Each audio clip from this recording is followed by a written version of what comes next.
श्रोते हो नमस्कार. आजच्या विविधा या कार्यक्रमात मी रेडिओ सखी गौरी मुळे तुमचं मनपूर्वक स्वागत करते. आजच्या कार्यक्रमात आपण आमंत्रित केलंय समर्थ भक्त समर्थांचे आणि दासबोधाचे प्रचारक आणि कॉर्पोरेट कीर्तनकार समीर लिमये रामदासी आणि धनश्रीताई नानिवडेकर यांना. सर नमस्कार. ताई नमस्कार. कार्यक्रमात तुमचं मनपूर्वक स्वागत. जय जय रघुवीर समर्थ.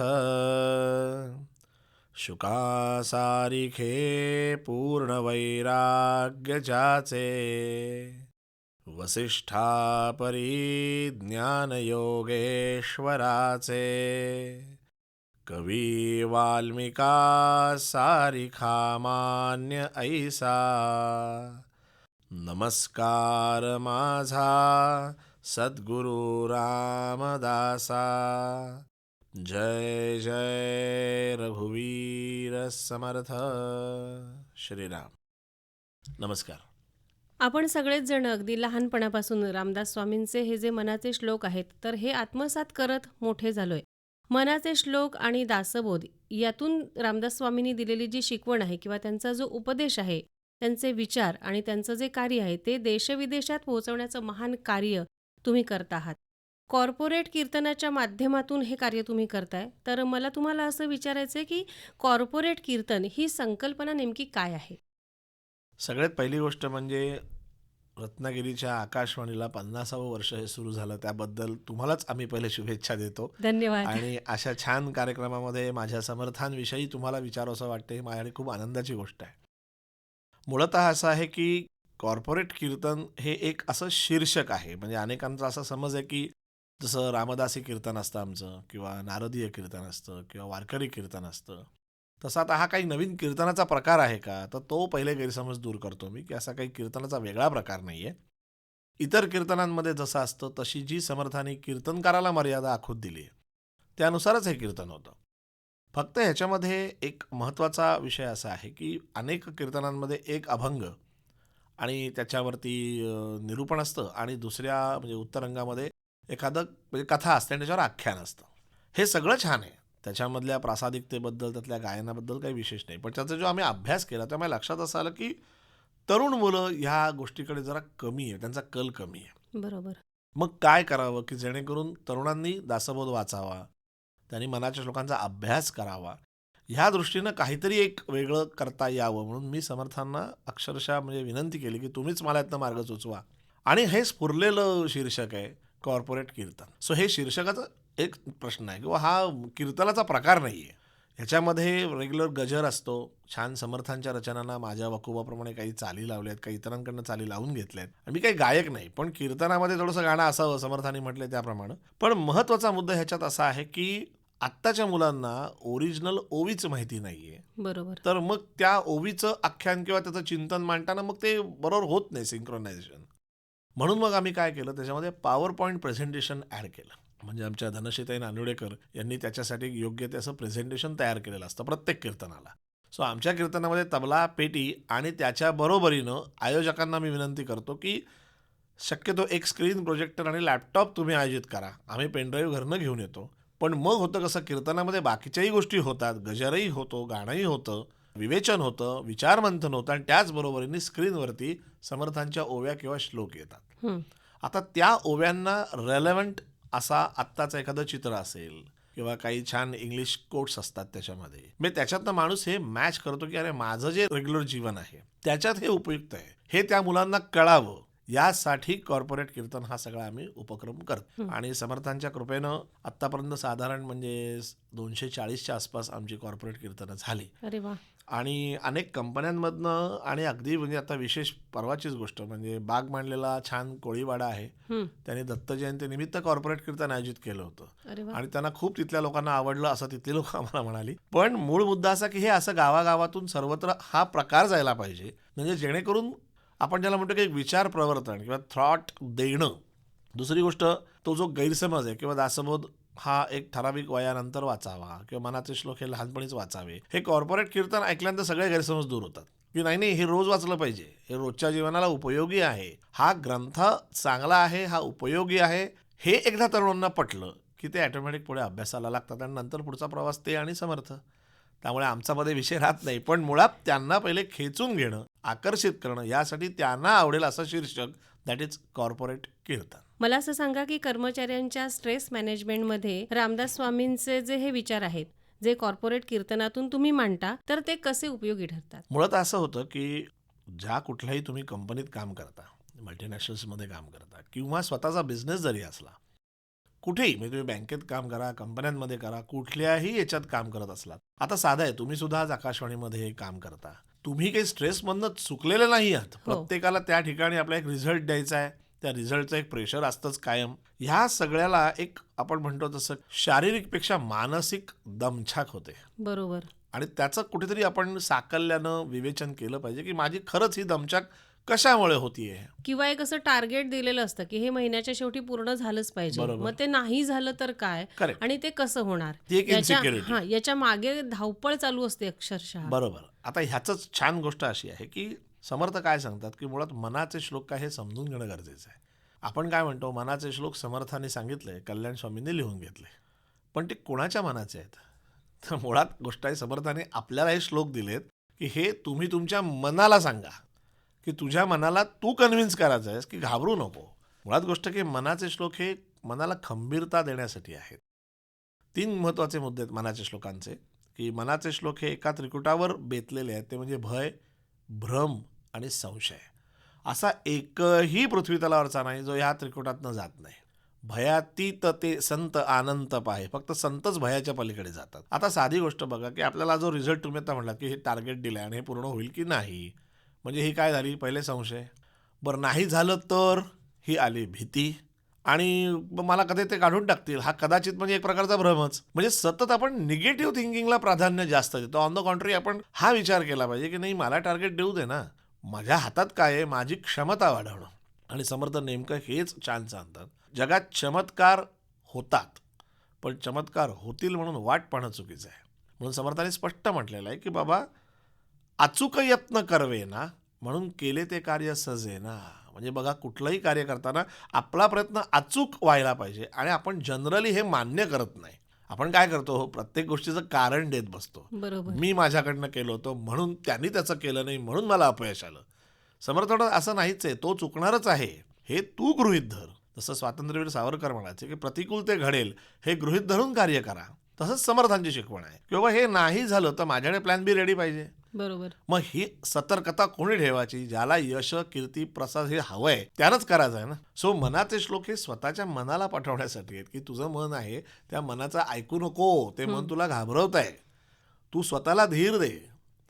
म्हणजे ह्या दृष्टीनं जर बघितलं तर लक्षात येतं की स्ट्रेस मॅनेजमेंट हा जो विषय आहे हा अमान्य मी करत नाहीये, पण काही गोष्टींचा पण फार स्तोम माजवून ठेवला आहे. कारण आपण सारखं स्पर्धा, ईर्ष्या ह्याच्यामध्ये अडकतो. दुसऱ्याचा परफॉर्मन्स माझ्यापेक्षा जास्त झाला तर मला लगेच काढतील की काय, त्याच्याशी स्पर्धा करण्यापेक्षा आपल्या हातात आहे तो स्वतःचा वकूब वाढवणं. 100% प्रयत्न करायचे. आणि प्रयत्न म्हणजे काय, तर स्वतःला सतत अपडेट ठेवलं पाहिजे, अपग्रेड केलं पाहिजे, विविध विषयांवरचं वाचन केलं पाहिजे. सगळ्यात महत्त्वाचं समर्थ कितीतरी वेळा दासबोधात सांगतात की बाबा पहिले श्रवण कर. श्रवण ही फार मोठी प्रोसेस आहे. चांगलं ऐकण्याची सवय हवी. मुळात ऐकण्यात सिलेक्टिव्ह असावं. आणि ऐकणं याचा एक अर्थ असा आहे की तुम्ही पण माता भगिनी आहात, पण म्हणतो बघ, घरामध्ये आपण एक मुलांना खूप वेळा एक गोष्ट सांगतो आणि शेवटी एक दिवस तुम्ही चिडता आणि म्हणा जरा ऐक रे, असं जे आपण म्हणतो, म्हणजे ह्याच्या आधी त्याने ऐकलेलं नसतं का? ऐकलेलं असतं. तुम्हाला हवं ते परिवर्तन त्याच्यात झालेलं नाही आणि ज्या अर्थी परिवर्तन झालं नाही त्या अर्थी त्याने ते ऐकलं नाही. अशा दृष्टीने श्रवण महत्वाचं आहे. म्हणून अध्यात्म सतत श्रवणी पडावे असं समर्थ म्हणतात की तू सारखं सारखं जर चांगलं ऐकायला लागलास तर डेफिनेटली प्रभाते मनी रामचिंतित जावा हा छान विचार सुचतो. आणि प्रभात म्हणजे फक्त सकाळी उठल्यावर रामाचं चिंतन नाही, ज्या वेळेला मला चांगला विचार सुचतो त्याला रामनामाची जोड दे, 100% तुला यश आहे.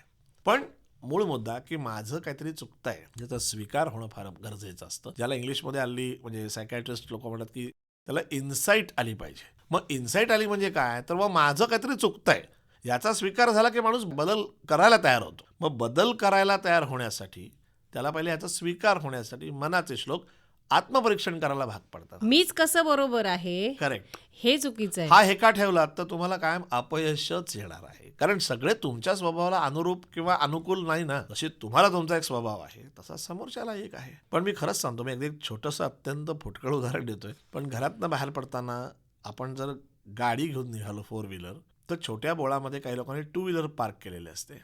इतकं लगेच लोकांचं बीपी शूटअप होतं की हे अशी का गाडी पार्क करतात. मी असा नेहमी विचार करतो, पूर्वी माझंही असं व्हायचं. पण मी आता असा विचार करतो की नाही, मी गाडी घेऊन उतरणार आहे, गाडी घेऊन निघणार आहे आणि 2 तरी 2 व्हीलर मला गाडीत उतरून बाजूला काढायच्याच आहेत, हे मी माझ्या मनाला पटवून टाकलं. कारण माझ्या लक्षात असं की 2 त्या 2 व्हीलरच्या रागामुळे पुढचे माझे 2 तास वेगळ्याच मनस्तापात जातात. हो.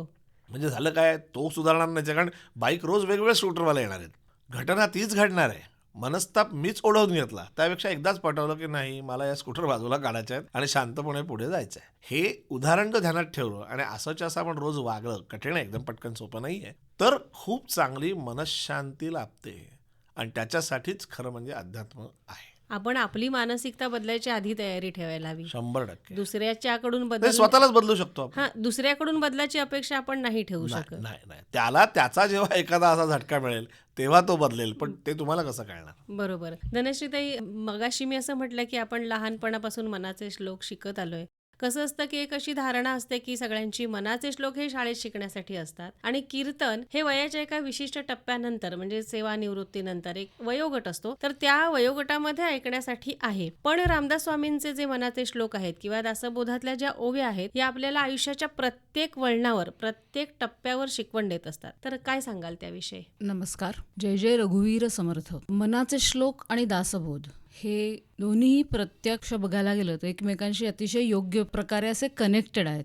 मनाचे श्लोक जता मी समीरजींना विनंती करेन की पुढे त्याबद्दल ते जास्त विस्तृतपणे सांगू शकतील. पण मनाचे श्लोक आणि दासबोध हे अतिशय म्हणून आपण एकमेकांशी इतके संलग्न आहेत की आपण फक्त दासबोध वाचला किंवा फक्त मनाचे श्लोक वाचले असं करून चालत नाही. याचं सतत श्रवण जर आपण केलं, सतत म्हणजे समर्थांनी दासबोधात 3 श्रवणाचे समास दिलेले आहेत. ते कशासाठी? तर आपण सतत श्रवण करावं. कोण समोरचा काय बोलतो, त्यातनं काय आपल्याला कधी मिळेल हे आपण सांगू शकत नाही. त्यामुळे आपले कान सतत उघडे असले पाहिजेत आणि आपण सतत नवीन नवीन ज्ञानासाठी तयार असलं पाहिजे. त्या दृष्टीने आम्ही खरं म्हणजे हे समर्थ कार्य करतोय की आता नवीन पिढी काय हे ऐकत नाही, त्यांना काही याच्यात इंटरेस्ट नाही असं म्हणून ते सोडून देणं हे आम्हाला बरोबर वाटत नाही. त्याऐवजी जर का आपण त्यांना त्यांच्या जगात जाऊन ह्या गोष्टीची गोडी लावली तर त्याचा उपयोग जास्त होऊ शकतो. म्हणून आम्ही हे काय इंस्टाग्रामच वापरतात, हे काय फेसबुकच वापरतात असं म्हणून त्यांना कमी लेखत नाही किंवा त्यांना जास्त काही शिकवायला जात नाही. शहाणपणा आपण ज्याला म्हणू, एक पिढीचा एक असतो ना स्वतंत्र असं की आम्हाला हे कळलंय तर आम्ही तुम्हाला शिकवणार,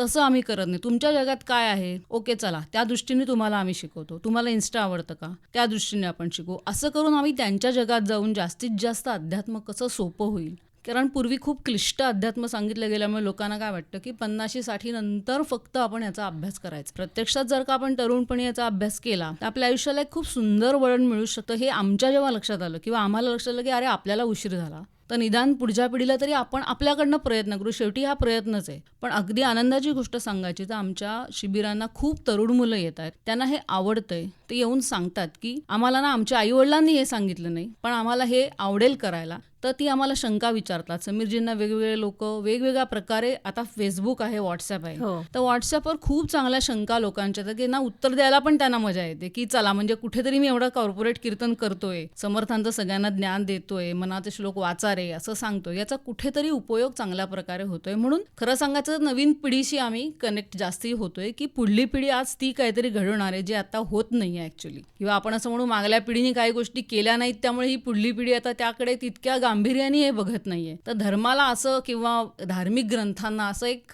म्हातारपणी वाचायचं टूल असं म्हणून वापर करू नये.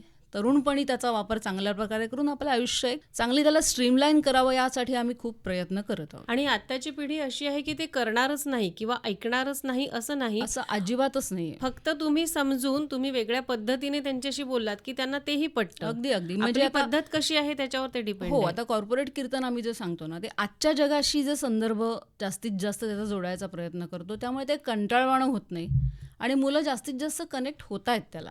बरोबर. सुमारे 350 वर्षांपूर्वी रामदास स्वामींनी दिलेली शिकवण आजच्या काळात तंतोतंत लागू पडते. आधी केले मग सांगितले याप्रमाणे समर्थांची शिकवण आजच्या तरुण पिढीला अत्यंत गरजेची, अत्यंत आवश्यक आहे. आजच्या कॉम्पिटिशनच्या युगात स्वतःची डेव्हलपमेंट करण्यासाठी सुद्धा मनाचे श्लोक किंवा दासबोधातल्या ज्या ओव्या आहेत तर त्या कशा उपयोगी आहेत ते सांगा. कसं आहे की आता याच्यामध्ये सांगण्याची गोष्ट अशी की आता जसं धनश्री म्हणाले की लहान मुलांचे म्हणण्याचे म्हणून मनाच्या श्लोकांकडे बघितलं जाण्याची पद्धत आणि दासबोध हा रिटायरमेंट नंतर वाचण्याचा एक ग्रंथ, हा एक समज. याच्यामध्ये जेव्हा आम्ही बारकाव्यानं सगळा अभ्यास केला तर असं लक्षात आलं की मुळात मनाच्या श्लोकांची डेप्थ जशी पोचायला पाहिजे तशी पोचलीच नाहीये.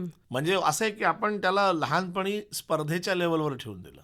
त्यामुळे झालं काय की त्याच्यामध्ये नर्वस ब्रेकडाऊन किंवा डिप्रेशन किंवा एन्झायटी किंवा अगदी गेला बाजार तुमचं सायकोसोमॅटिक डिसऑर्डर हे जे आत्ता बाहेर आपल्याला बघायला मिळतं, या सगळ्याचं रूट कॉज जर शोधलं तर संवाद नाहीये. माणसं एकमेकांशी कृत्रिम बोलतायत. म्हणजे आता सुद्धा लोक एकमेकांना इमोजी पाठवतात. हो, बरोबर आहे. म्हणजे त्याच्यातनं भावना, ते 2 अश्रूचे खोटे दाखवले की हे कसं झालं की अति टेक्नॉलॉजीच्या आहारी गेल्यामुळं माणूस एक वेगळ्या भावविश्वात चाललाय. आणि फॉर्मॅलिटी. आता कोणी कोणाला खरंच रडतं की नाही शंका आहे. हो, म्हणजे असं बोलणं योग्य नाही, पण खरंच आहे की वस्तुस्थिती आहे. हा की माणसं मेल्यानंतर पूर्वी जेव्हा घराखाली जमायचे आणि खांदा द्यायचे, आता काही ना वयोपरत्वे आणि तब्येतीमुळे उचलतायत ते हे बरोबर आहे, पण त्याच्यात सुद्धा एक व्यावसायिकता आली की तुम्ही स्मशानात पोचलात की मला एक मिस कॉल द्या, म्हणजे आम्ही डायरेक्ट 2 व्हीलर घेऊन तिकडे येतो. हे मी ऑब्झर्व करत असतो आणि असं वाटतं की अरे जो तुमच्याबरोबर लहानपणापासून वाढलाय तो आज गेलाय. ह्या भावना नक्की गेल्यात कुठे? काय असं मध्ये शुष्कपणा कुठून आलाय? हे जो उघड्या डोळ्यांनी फिरतो त्यालाच हे समाजामध्ये कळतं आणि मग लक्षात येतं की त्या काळात सगळ्या संतांनी असं छान पद्धतीने त्याचा अभ्यास करून हे आपल्यासाठी वाङ्मय तयार करून ठेवलंय की समाजाला सुद्धा एक मन असतं. हा कन्सेप्ट देणारे आपले समर्थ रामदास स्वामी एकमेव आहेत. तुम्ही बघा कुठे की मनाचे श्लोक असं मन या विषयावरचं इतकं प्रचंड चिंतन 205 श्लोक लिहिणारे फक्त समर्थ आहेत. म्हणजे खरं म्हणजे प्रत्येकाला ही अभिमानाची गोष्ट आहे किंवा मनावर जगात जेवढा अभ्यास झाला नाही तेवढा आमच्याकडे 400 वर्षापूर्वी झाला खरंय. आणि त्याच्यातनं दिलेलं सोल्युशन आहे. आणि मग त्याच्यामध्ये आपल्याला जो तुमचा मुद्दा आहे की बाबा कशा पद्धतीने आपण त्या मनाच्या श्लोकांचा अभ्यास करावा, हे कधी इच्छा निर्माण होईल जेव्हा ही मनाच्या श्लोकांची अशी माहिती दिली जाईल तेव्हा. आपण काय केलं, स्पर्धेमुळे ठेवल्यामुळे 5 श्लोक पाठ झाले की 1 कप मिळाला. तो कप आपण कपाटामध्ये शोकेशमध्ये ठेवला. त्या दिवशी आपले जे मनाचे श्लोक संपतात ते डायरेक्ट कधी परत बघितलेच जात नाही. आणि बक्षीस मिळालेला फोटो स्टेटसला लावला की बस, काम बस, बस, संपलं. झालं संपलं. हे दुर्दैवाने समर्थांवर अन्याय आहे. हो, हा की एक एवढा मोठा श्लोक आहे आणि एकही मुळात अगदी त्याची बॉटम लाईन अशी आहे की मनाचे श्लोक लहान मुलांचे नाहीत. जे मन लहान मुलासारखं आहे, जे चंचल आहे, जे एका जागी बसत नाही, ही सगळी लहान मुलाची लक्षणं म्हणजे मन. बरोबर. त्या मनाला स्थिर करण्यासाठी, त्याचं चांचल्य घालवण्यासाठी समर्थांनी सांगितलं की पहिले मनाचे श्लोक तुमच्या मनाला सांगा की अरे हे मना जरा शांत बस, घाबरू नको, प्रत्येक गोष्टीत लगेच पळापळ करू नको, थांब एका जागी, एक जागी जरा स्थिर हो. मग तुला विवेक करण्यासाठी एक बुद्धी नावाचा दुसरा प्रकार दिलाय, तो तू कधी अप्लाय करशील, जेव्हा तुझं मन स्थिर होईल तेव्हा. मग मला सांगा, आता ही किती सुंदर सिलेबस आहे की मनच जर स्थिर नसेल तर तुम्ही बुद्धी कधी वापरणार, आणि बुद्धी जर वापरली नाही तर विवेक करता येणार नाही, आणि विवेक नाही तर चांगला रिझल्ट कधीच मिळणार नाही. मन शांत असलं पाहिजे. मन शांत असलं पाहिजे आणि मग त्याच्यासाठी हे मनाच्या श्लोकांची व्याप्ती कळली पाहिजे. बरोबर. किंवा एकेका श्लोकामध्ये काय, आता एक पटकन उदाहरण देतो तुम्हाला की हल्लीच्या मुलांना कळावं या माध्यमातून की पहिला श्लोक आपण म्हणतो गणाधीश जो ईश सर्वा गुणांचा, मूळारंभ आरंभ तो निर्गुणाचा. आता याच्यावर लगेच आध्यात्मिक चिंतन लोक सुरू करतात की मूळ आरंभक बिंदू म्हणजे ओंकारातून ओम आला वगैरे वगैरे वगैरे. पण अत्यंत सिंपल गोष्ट अशी आहे, गणपतीला दासबोधात समर्थांनी, मग अशी धनश्री म्हणली ना की मनाचे श्लोक आणि दासबोध हे इंटरकनेक्टेड आहेत. दोन्ही ग्रंथ समोर ठेवावेत आणि अभ्यास करावा. इकडे गणाधीश जो ईश सर्वा गुणांचा म्हणतात आणि दासबोधात त्याला बोधरूप हा शब्द वापरतात. मग दासबोध म्हणजे ज्यातनं आपल्याला बोध होतो ते बोधरूप म्हणजे गणेश. याचा खरा अर्थ असा आहे, अगदी पटकन सांगणारी गोष्ट म्हणजे आपल्याला जी भगवंतानी ग्रास्पिंग पॉवर दिली आहे, आकलन शक्ती, ती म्हणजे गणपती. आता विचार करा, गणपतीच नसेल तर तुम्हाला आकलन शक्तीच मिळणार नाही. म्हणजे ती बुद्धीची देवता कशी ती अशी आहे. बरोबर. मी काहीतरी बोलतोय आणि तुम्हाला ते समजतंय, ह्याच्यामध्ये काहीतरी एक प्रोसेस घडते ज्याचं तुम्ही चित्र काढू शकत नाही, ती तुम्ही शब्दात मांडू शकत नाही. ते जे रूप आहे, समर्थ म्हणतात ती आकलन शक्ती म्हणजे गणपती आहे. आता मला कळलं, आता कळल्यानंतर मला ते एक्सप्रेस करायचं आहे. मग एक्सप्रेस करण्यासाठी मला वाणीची गरज आहे. नमो शारदा मूळ चत्वार वाचा. मग ही शारदा काय करते? ज्या 4 वाणी तुझ्यामध्ये उत्पन्न करते, परा पश्यंती मध्यमा वैखरी. हे 4 वाणीचे प्रकार पाठ अनेकांचे असतील, पण असा विचार कोणी करत नाही की अरे दिवसभर आपण या 4 वाणींना इतक्या दमवतो आणि ज्याच्यातनं आउटपुट काहीही मिळत नाही. सो वाणीचा योग्य वापर हा जर नीट केलात, म्हणजे आकलन शक्ती असली, वाणीचा योग्य वापर केला, तर 4थ्या चरणात म्हटलंय गमू पंथ आनंत या राघवाचा. म्हणजे तुम्हाला डेस्टिनेशन देऊन ठेवलेलं आहे की बाबा पहिले विश्व समजून घे, त्याच्यामध्ये वाणीचा योग्य वापर म्हणजे फक्त रामनाम घे किंवा तुला जो देव आवडतो त्या देवाचं नाव घे, पण फायनल डेस्टिनेशन गमूपंथ आनंद या राघवाचा. पण आता बघा, एका श्लोकात गणपती म्हणजे आकलन शक्ती म्हणजे ग्रास्पिंग पॉवर, शारदा म्हणजे एक्सप्रेस करण्याची पॉवर, असं सांगितल्यानंतर मुलं का मनाचा श्लोक नीट वाचणार नाहीत मला सांगा. खरंय. पण हे कधी होईल?